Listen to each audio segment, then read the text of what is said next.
That is so It cool. was Yeah, and you're gonna just, put that to some music, man? yeah, Are, yeah. are you putting that on your channel? You're making a Yep. video, right? Yeah, Yeah, so I'll have sweet. a whole video on it. My name is Lieutenant Colonel Lee Roger Wolfgram, and I am a storyteller. Welcome to the bunker.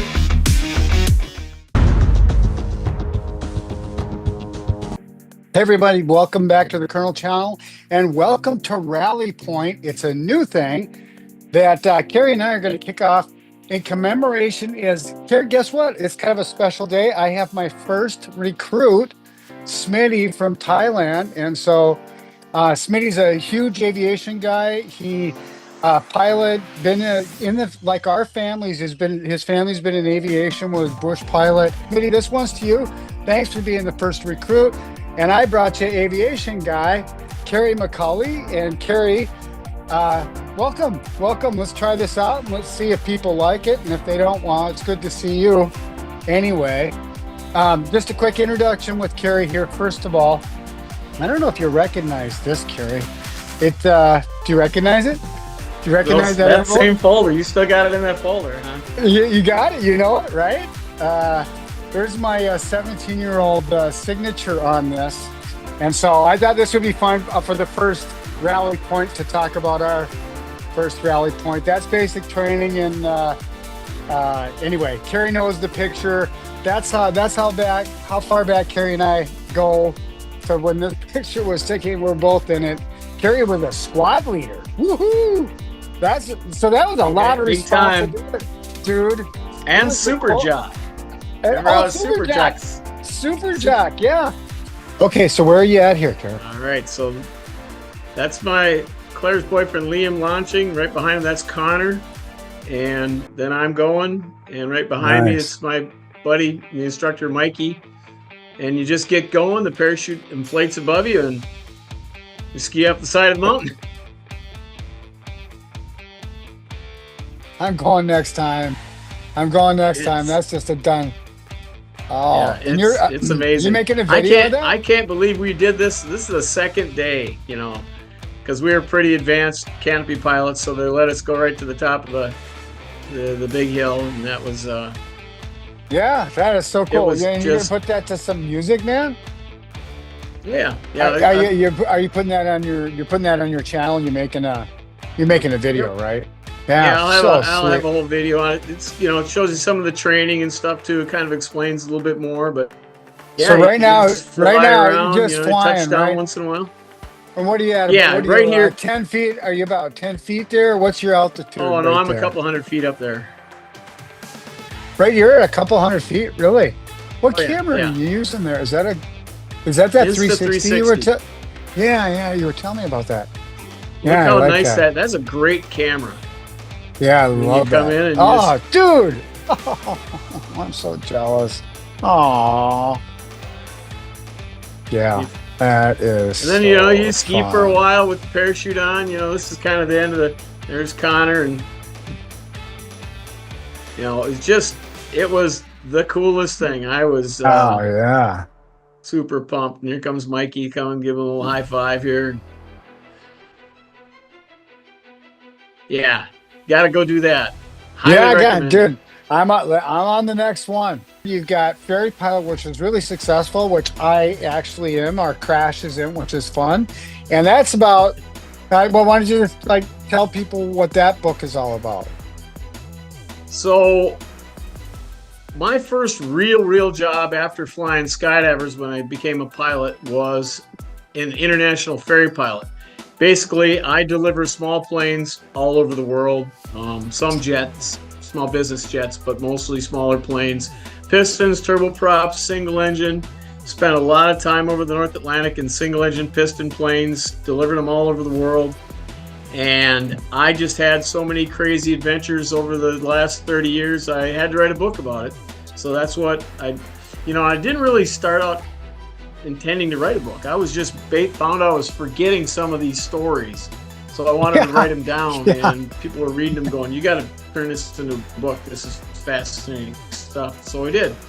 And that's how Ferry Pilot was born. I gotta, Like you I, said, I, one of the best chapters is when Lee and I crashed a twin Comanche. yeah, that's a great story. Spoiler alert, Well, folks, we didn't get killed, we but did it was not die. close. Well, that's pretty exciting, Kerr. And then the other thing I wanted to talk to you about too, so on Kerry's channel, he has a lot about aviation accidents, and holy shit, dude, what is up? It's just really kind of been a coincidence, but a lot of aviation incidents going on lately. And the one that caught my attention, I'm sure caught yours the most, was that Black Hawk. No, so the aircraft was coming in, and apparently as you're coming into that runway, it's a pretty much straight in right down the river. And they gave them an extension. So when they extended them, they actually turned to a different heading. And I think, there's no way they can see through the bottom of the aircraft. Meanwhile, I think that the Black Hawk also was turned away, and the pilots couldn't see through the bottom of the aircraft. And then you're wearing goggles, potentially. I think I heard they were wearing goggles, and that's tunnel vision. You got to turn your head.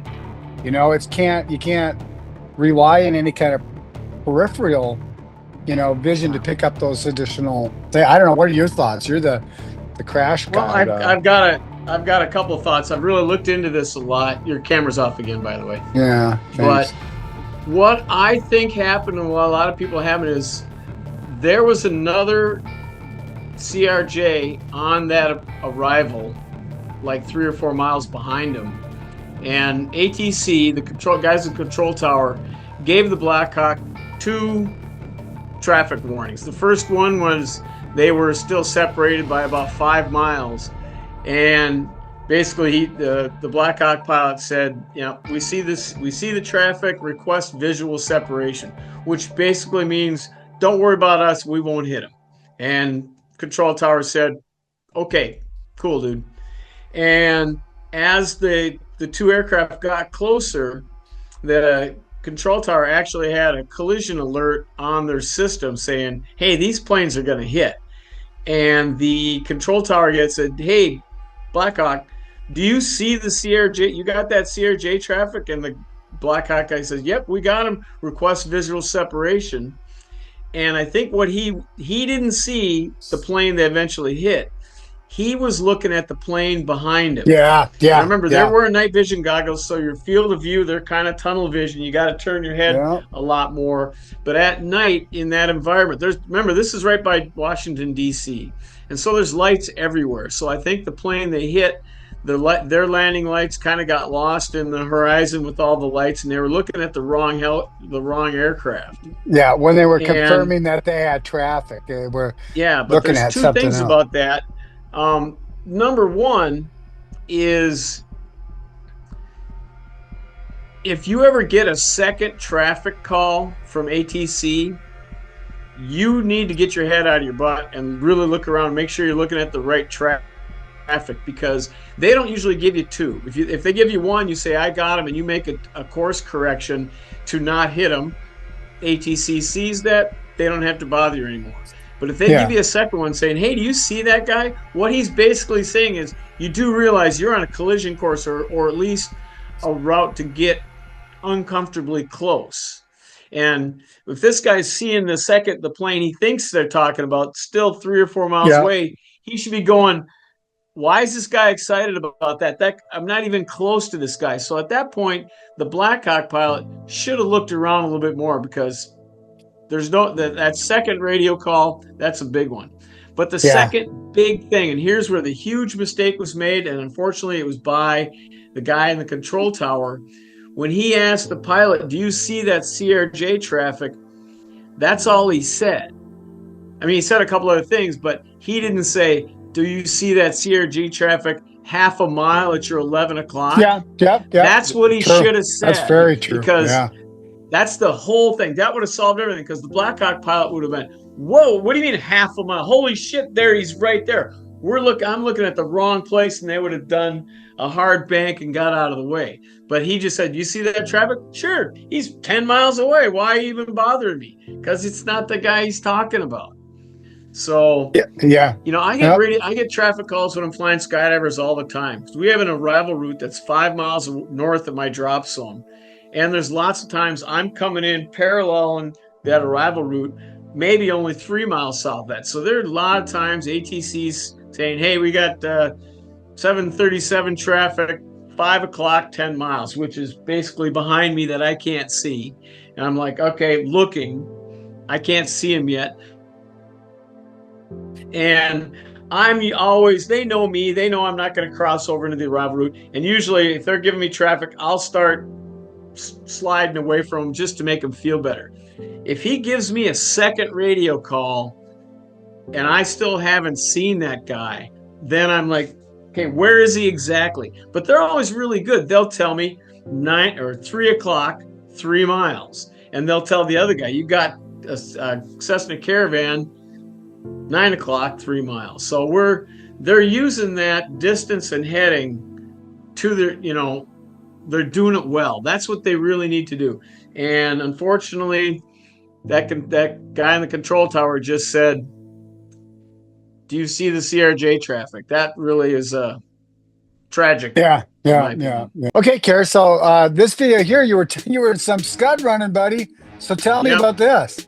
Tell me So about I picked up this. this Caravan in North Carolina. I'm flying it back, and there's just too much icing in the clouds, so I couldn't go IFR. So I'm scud running here over the Appalachians, and as you can see, there's some snow showers ahead of me, and it's getting thicker and thicker. And at this point, I'm going, man, I don't know. It's there, and Dude. nope, not doing that. So the proverbial better run away. Run away, let's run fight away. another It's a day. Monty Python line. Yeah, Yeah. it's a Run little away, run away. it's a little reminiscent of when you and I flew down to Florida, except we didn't run away. We just ran through because it was a little. We knew it was just a little bit. That's the killing stuff, right? Just a little bit. It's not that far. So Yeah. Yeah, well, that's typical weather up here for pilots that don't fly up here, boy. We get this kind of scud running stuff a lot.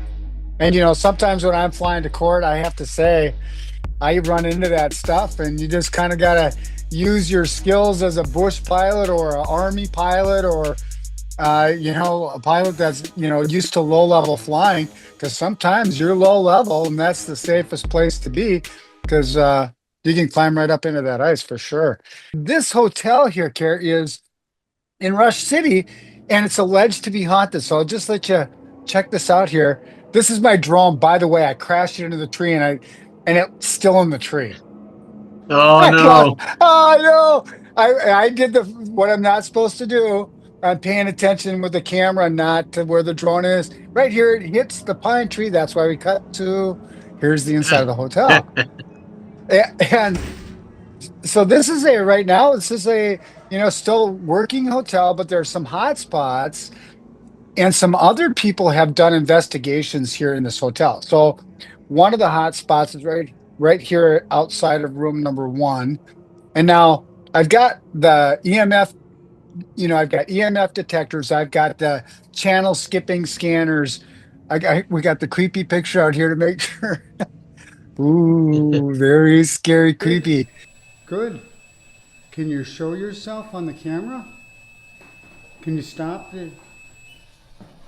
Thank you. What's your name? What's your name? It's some serious Ghostbuster stuff right there. Dude, did you hear it? Okay. It responds to Can me. you stop that alarm? Can you stop that alarm? Williams. Williams. Your name is Williams. So that's my spooky stuff. Hey, so we've been talking, Kerry. Thanks a lot for joining me here, and we're going to do this again if people like it. But it was great catching up with you. And until the next time, buddy, we'll catch you. All right. Have a good one.